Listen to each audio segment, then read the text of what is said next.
Hello everyone, I'm Nitahone, and it is Friday, so that means it's time for another MTG Top 10. This week I actually posted one on Wednesday as well because I decided to divide creature auras into two categories when talking about the worst ones ever. The kind that are intended to make your creatures stronger, which I covered on Wednesday, and the kind that are meant to make your opponent's creatures weaker, which I am covering today.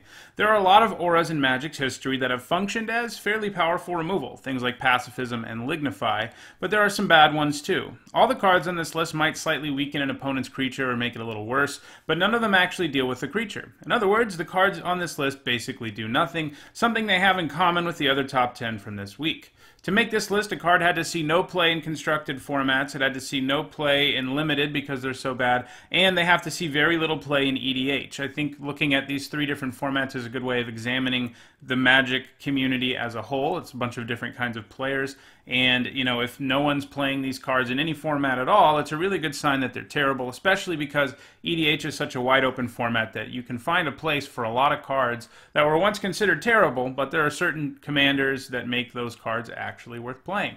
Now, that's not true of any of the cards on this list, and we'll go ahead and start at number 10. At number 10, I have Mersane. This card, at the very least, has kind of a cool name, a Sane being a kind of fishing net, and this one clearly being created for the capture of merfolk, hence the mer part, but this card is pretty bad, and also, where's the flavor? It doesn't actually do anything special to merfolk. But anyway, you put it on your opponent's creature, and it doesn't even have any sort of immediate effect unless the creature is already tapped, in which case it won't untap.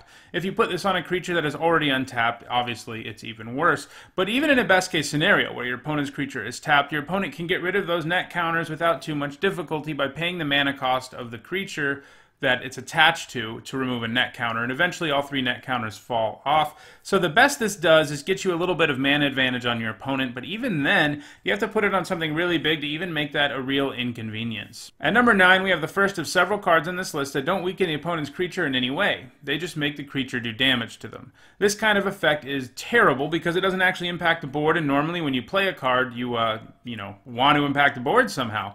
This one, I think, is a little better than the other ones we will see, as you can tell, because it's at number 9 instead of higher up on this list. Sure, your opponent can pay 3 to negate the effect every turn, but if they don't, the creature not only damages them, it also gets tapped. This means that this one will at least sometimes still make your opponent's creature not be able to attack or block, and that's an effect that none of the other cards on this list that do damage can actually do. On the other hand, none of the other cards on this list can have the effect negated by paying mana either, so maybe it's a wash. But, it's a bad card, but I do think the other damage cards are even worse. Speaking of which, number 8, we have Parasitic Bond. This is a 4-mana enchantment that doesn't do much. It makes the creature you put it on punch your opponent in the face every upkeep, but as I already said, these effects are really weak and not really worth a card. You aren't making the opponent unable to attack with their best creature or weakening it, you're just making it do some damage, and on top of that, your opponent can just have this creature hang back as a blocker and trade it with one of your creatures and just manufacture a 2-for-1, which is natural card disadvantage.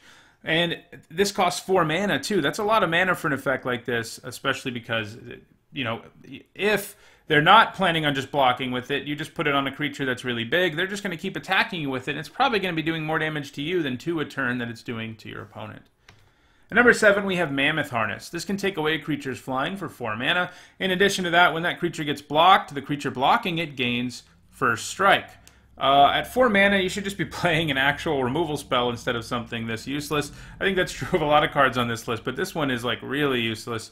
There's a lot of scenarios where it won't even do anything. You could kind of have it as a sideboard card against a lot of flyers, I guess, but 4 mana is a lot just to take away flying. You aren't killing the creature. Maybe you're making it a little harder for the creature to attack, but that's just not enough of an effect for 4 mana.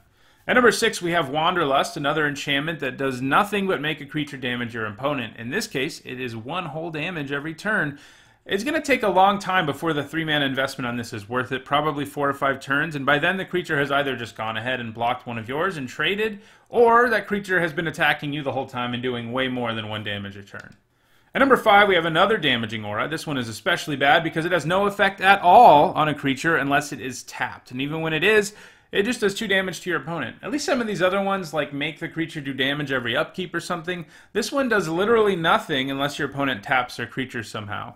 You It's hard to imagine that these damage spells are getting worse the further we go up this list, but they really are. I mean, they're all bad, but this one is especially bad, but there are a couple that are worse still to come on the list, one of which is Insubordination. It's sort of the reverse of Insolence. It makes a creature damage your opponent if that creature didn't attack, so basically if it didn't get tapped.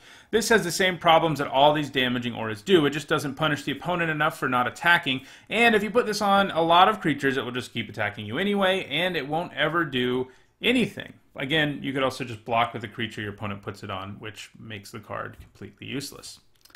At number 3, we have Fatal Mutation. I consider not including this here because it is sort of a mechanic hoser, and I like to avoid those because obviously they are bad since they often hose really narrow mechanics, and I don't want a whole list made up of cards like that.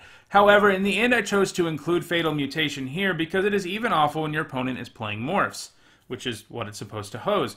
If your opponent isn't playing morphs, it's completely useless, obviously, but even if they are, you can use this to maybe make sure a creature with morph can't turn face up, but guess what? It's still a 2/2, and if it has a turns face up ability like many morph creatures do, they will still get that ability for before their mutation becomes fatal. So basically, you know, you're putting this on a creature to make sure it stays a 2/2, which really isn't worth the card to begin with in most cases.